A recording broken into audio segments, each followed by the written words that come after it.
Welcome to my new blog. অনেক দিন পর নতুন একটি ব্লগ আমি আনলাম।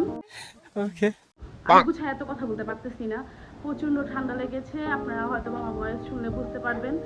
আর আজকে আমরা যাচ্ছি নিউ মার্কেটে উইন্টার কালেকশন দেখার জন্য আমার কাজিনের সাথে।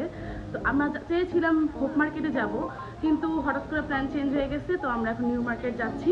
তো আপনাদের সাথে আবার কথা হচ্ছে রাস্তায় যেয়ে। Bye bye.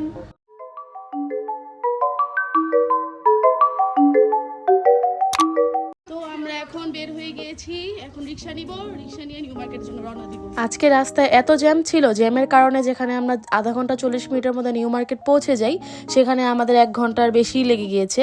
তো রাস্তায় বিভিন্ন ধরনের ঝামেলা, আবার জায়গায় জায়গায় সিগন্যাল, এই কারণে অনেক লেট হয়ে যায় আমাদের পৌঁছাতে। এজন্য আমরা নিউ মার্কেটের যে পিছন সাইডটা, সেখানে আমরা নেমে যাই, নেমে যে এখান থেকে দেখা শুরু করি যে উইন্টারে নিউ কি আসছে। আমরা এখানে 2 জায়গাতেই বিভিন্ন ধরনের কালেকশন দেখি, একটা হচ্ছে মার্কেটের ভিতরে আর একটা হচ্ছে ফুটপাতে। মার্কেটের ভিতরে বিভিন্ন ধরনের ওভারকোট, আবার সোয়েটারে বিভিন্ন ধরনের কালেকশন ছিল। তারপর এখানে যে আমরা পিঙ্ক কালার সোয়েটারটা দেখছি স্টেপ স্টেপ, এটার প্রাইস আমাদের কাছে 600 টাকা করে চেয়েছে। আমরা অ্যাট লাস্ট 350 বলেছি, কিন্তু তারা দেয়নি। তারপর সেখান থেকে আমরা হোয়াইট লেগ প্যান্টের দোকানে গেলাম। তো এখানে যে প্যান্টগুলো দেখতেছেন, এগুলো প্রায় তারা 300 কি 350 করে বিক্রি করতেছিল। আমরা দামাদামি করে 280 টাকার মধ্যে 3টা প্যান্ট নেই। হোয়াইট লেগ প্যান্টগুলো কিনা শেষে আমরা নিউ মার্কেটের একটু ভিতরের দিকে যাই জিন্সের কালেকশন দেখার জন্য। জিন্সের যে প্যান্টগুলো আছে, তারপর ডেনিম আছে, এগুলো দেখার জন্য। জিন্সের প্যান্ট দেখতে দেখতে আমরা আরো বিভিন্ন ধরনের হোয়াইট লেগ প্লাস নর্মাল যে ইউজ করা লেগিংস ওগুলো দেখে দাম করি। এগুলোর প্রাইস প্রায় 300 করে চাচ্ছিল। আরেকটু সামনে যেয়ে দেখি যে বুকফারা যে সোয়েটারগুলো আছে, ওগুলো নতুন কিছু কালেকশন এসেছে। ওখান থেকে আমরা বেছে বেছে কয়েকটা কিনি। এগুলোর দাম এক একটার এক এক প্রাইস চাচ্ছিল, কিছুটা 200, 150, আবার 300।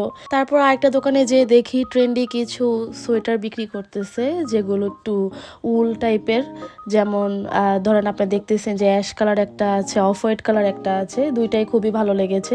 এখানে আবার বলতেছে ফিক্সড প্রাইস, তারা প্রাইস কমাবে না, মানে 500 করে তারা 500 করে দিবে, আদারওয়াইজ দিবে না। তো এর জন্য আমরা এখান থেকে 2টা উলের সোয়েটার নিয়ে নেই। আমরা ঘুরে ঘুরে বিভিন্ন দোকানে যাচ্ছিলাম, দেখতেছিলাম কোথায় একটু ট্রেন্ডি জিনিস পাবো বা কি। তো এখানে একটা প্যান্ট দেখি জিন্সের, এখানে এই প্যান্টটার দাম সে চেয়েছিল 400 টাকা করে। তো আমরা দামাদামি করে তাকে প্রথমে 180 বলি, দেন 200 টাকা করে বলি, 200 টাকা করে তিনি দিয়ে দেয়। তো এখান থেকে কিনে নেই প্যান্টটা।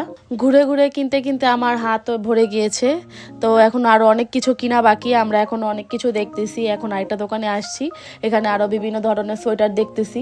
এখানে আমাদের দুজনেরই অনেক কিছু পছন্দ হয়ে গেছে, দেখি কি নেওয়া যায়। এখান থেকে আমাদের হাতে থাকা 2টা সোয়েটার আমাদের খুবই পছন্দ হয়, ব্রাউন কালার, একটা স্টেপ স্টেপ ব্রাউন, এই 2টাই আমরা নিয়ে নিই। এই 2টার টোটাল প্রাইস ছিল মেবি 240 টাকা করে, মানে একটা 240 এরকম করে ছিল। তো আমরা 2টাই নিয়ে নিই। তারপর আরেকটা দোকানে এসে এই সোয়েটারটা দেখে, এর দাম চেয়েছিল আপনার 300 টাকা করে। তো এটা দেখে আরেকটা দোকানে যাই, এই সোয়েটারগুলোর দাম ছিল আপনার 350 করে। এগুলোর অনেকগুলো কালার ছিল, আমরা দেখতেছিলাম। এই পারে সবকিছু দেখা শেষে তারপর আমরা ডিসাইড করি ওই পারে যাব, ওই পারে কেমন কি কালেকশন, মার্কেটের ভিতরে ঢুকবো, দেখি কি অবস্থা। তো আমরা রাস্তা পার হই, মার্কেটের ভিতরে ঢুকে এইসব ট্রেন্ডি ব্যাগগুলো আমার চোখের সামনে পড়ে। আমি খুবই চেষ্টা করি যে কোনো একটা নেওয়ার জন্য, কিন্তু তারা এটার প্রাইস কমাবেই না, 350 করে চাচ্ছিল এই ছোট পাটের ব্যাগগুলো।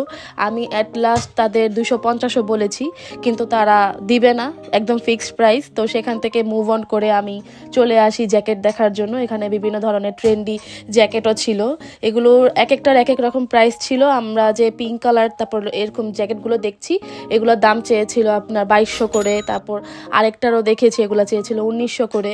এতক্ষণ ধরে ঘুরে ফিরে শপিং করার পর আমাদের হাতের অবস্থা এরকম ছিল, মানে দুজনের হাত মনে হইতেছে একটু পরে খুলে পড়ে যাবে, এত ভারী ছিল প্রত্যেকটা জিনিস। আর শীতের কাপড়ের তো ওয়েট এমনও বেশি থাকে। তো এখান থেকে ঘুরে ফিরে আমরা একটু জুতার দোকানে যাই জুতা দেখার জন্য, দেখি কোনোটা পছন্দ হয় কিনা, কিন্তু অতিরিক্ত প্রাইসের কারণে আমরা আর কিনিনি, বের হয়ে যাই। তারপর ওখান থেকে বের হয়ে আমরা ভেলপুরি খাই, ভেলপুরিটা আসলে খুবই মজার ছিল। তো আমরা আবার আসলে আবার এখান থেকেই খাবো। তো টিশার এখনো কিছু শপিং বাকি ছিল। ও এতক্ষণ তো একটু মোটা টাইপের জিনিস কিনতেছিল, যে ঠান্ডার জন্য একটু মোটা সোয়েটার। এখন ও চাচ্ছিল একটু পাতলার মধ্যে কিছু কিনতে, তাই আমরা একটু নূরজাহান মার্কেটের দিকে যাই। নূরজাহান মার্কেটের ভিতরে ঢুকে আমরা অবাক হয়ে যাই, কারণ বাইরের থেকে ভিতরে সবচেয়ে সুন্দর কালেকশন ছিল। তো এখানে যে টানানো সোয়েটারগুলো দেখছেন, এগুলোর প্রাইস ছিল আপনার 600-700 করে তারা এরকম সেল করতেছিল।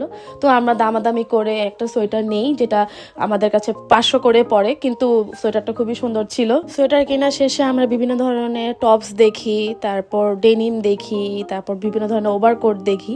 তো সব কিছু দেখা শেষে আমরা অবশেষে রওনা দেই বাসায় যাওয়ার জন্য। ফাইনালি আমাদের কেনাকাটা এখন শেষ, এখন আমরা বাসার দিকে যাচ্ছি। বিয়ের শপিং, হ্যাঁ বিয়ের শপিং, তিশার বিয়ের শপিং, খুব বিয়ের শপিং মানে আমাদের সবকিছু শেষ, এখন বাসায় যাচ্ছি। আশা করি আবার সামনে আরো ভিডিও আসবে, তো আপনারা ওয়েট করবেন।